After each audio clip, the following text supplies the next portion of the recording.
Do you do warm-up activities before you jump into deep work? This is something that I actually do pretty frequently, especially when I'm first waking up. I do some of my most important work first thing in the morning.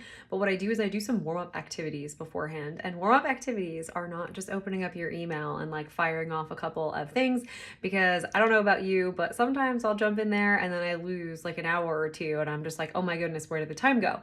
So warm-up activities are things that you can be doing that are within kind of the specific focus that you have for the quarter. If you haven't watched my 90/90 principle video, go ahead and do that as well. It's a few videos back. But something that I usually do is, again, warm-up activity. What this looks like is either doing a little bit of reading for your industry, so nonfiction, just to get the ideas and get the things kind of flowing behind the scenes.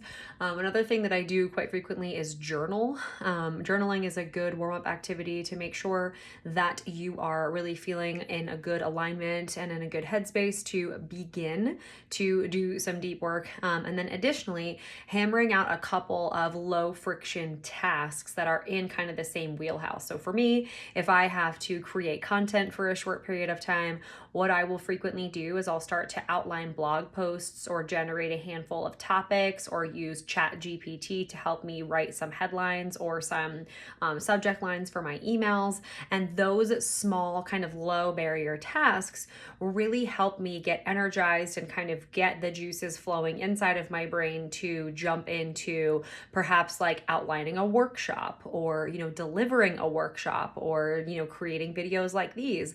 I can really start to dial in and start to create momentum in the right direction if I am in a position to do some of these warm-up activities. Now, I think a lot of folks will just go hammer out low-hanging fruit on their task list, and it'll be kind of all over the spectrum in terms of the type of task it is or how long it is.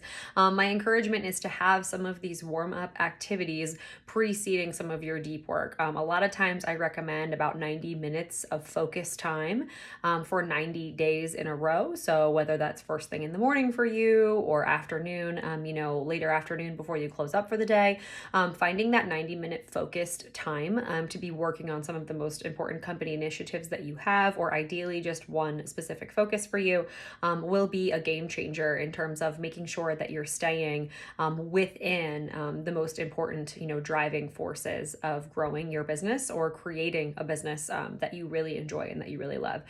So consider what kind of warm-up activities you could be doing, and I hope that this was a helpful concept for you.